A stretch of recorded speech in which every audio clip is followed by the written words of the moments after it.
Raden Magdum Ibrahim atau Sunan Bonang diperkirakan wafat pada tahun 1525 Masehi dan berbagai versi telah menceritakan keberadaan makam beliau sampai sekarang yang menurut catatan sejarah ada di beberapa tempat.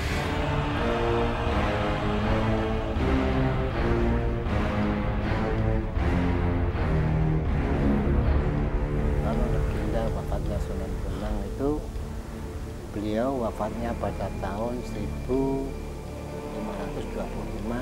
di Lasem atau di rumahnya di Desa Bonang. Begitu dia wafat, sebab otomatis di waktu dia masa hidupnya itu dia punya santri atau punya murid, otomatis yang terbanyak di Lasem. Kedua anak Tuban, yang ketiga itu anak Madura atau istilahnya orang Bawean. Otomatis karena rumahnya di Lasem dan wafat juga di Lasem, dimakamkan di Lasem. Berselang kurang lebih 1 bulan, ada santri itu yang menghendaki jasadnya Sunan Bonang. Itu diambil, akhirnya dinaikkan perahu mau dibawa pulang ke daerahnya beliau, atau istilahnya daerahnya di daerah Bawean. Otomatis kalau dia itu dari Lasem mau ke Bawean, otomatis lewat daerah Tuban. Begitu sampai di daerah Tuban, perahunya itu kandas, tidak mau jalan. Karena kandas, otomatis teman-teman yang di perahu itu kan kehabisan bahan makan. Dia terpaksa turun di Tuban, minta bantuan teman-teman Tuban untuk makan.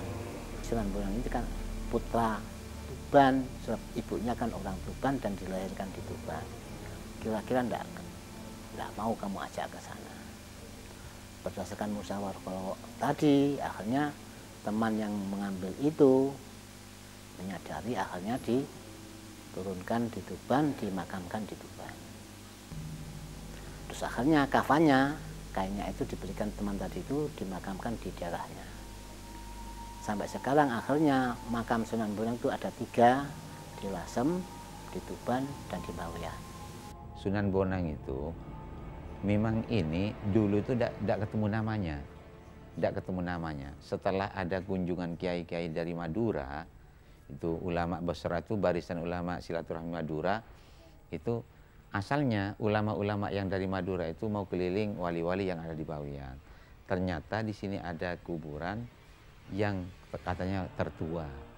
Setelah diteliti dengan ilmu batinnya ulama-ulama yang dari Madura itu, dia mengatakan ini kuburannya termasuk wali 9, kata beliau itu. Jadi saya ikut, yang mengantarkan saya itu. Setelah itu saya lihat di sejarah, ternyata ada keterangan bahwa di Bawean itu Syekh Maulana Magdum Ibrahim Sunan Bonang itu meninggal di Bawean. Katanya kuburannya itu di Tegal Gubuk, perbatasan Pekalongan dan Bawean, 100 meter. Setelah diukur dari sini ke sana, ternyata 100 meter. Yang jelas, Sunan Bonang itu menyiarkan Islam ke Pulau Bawean.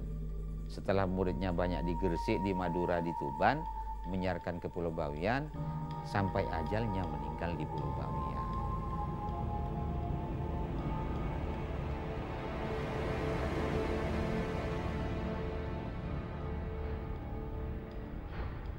Kalau masalah pemindahan nggak ada. Beliau dipindah-pindah kemana-mana nggak ada. Malah ada dulu ada kiai namanya Kiai Imam. Sekarang Kiai Imam. Dulu sering di sini cerita pada kiai yang di sini. Saya sering dipanggil dan bilang ke sini. Akhirnya dia itu matur. Kiai katanya bilang curi. Siapa? Dulu kok marah betul. Sunan Bonang tetap di sini. Nggak ada cerita itu lalu dinaikkan muat kapal-kapal yang terdampar, nggak ada di sini.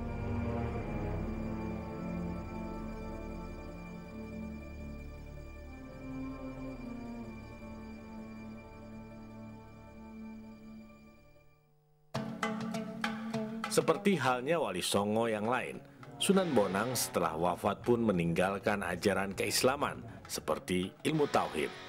Ajaran Sunan Bonang itu pun dituangkan ke dalam sebuah kitab. Rijal itu yang dianggap sebagai audiens itu. Kemudian pada buku lain juga ada dialog antara Sunan Bonang dengan santrinya, yaitu Ujil. Nah, karya itu disebut dengan Suluk Ujil gitu. Nah, inti dari ajaran Sunan Bonang berdasarkan pada karya-karya itu lebih mencerminkan pada ajaran Ittihadiyah. Ittihadiyah itu orang yang telah mencapai satu ilmu, satu makom, ya, satu status karena ilmu dan karena amaliyahnya itu ada empat station, ada 4 makom, yaitu syariah, kemudian torekot, hakikat dan makrifat. Nah, ini buku-buku Sunan Bonang itu nampaknya mencerminkan hal itu.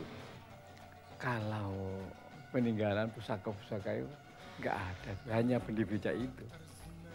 Bangunan masjid itu, makam dan pasujudan.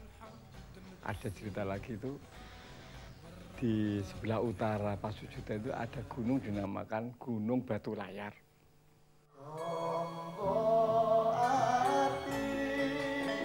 Syair Tombo Ati yang mengisahkan tentang syariat Islam yang harus dijalani dan diamalkan merupakan peninggalan Sunan Bonang yang hingga kini kerap dilantunkan.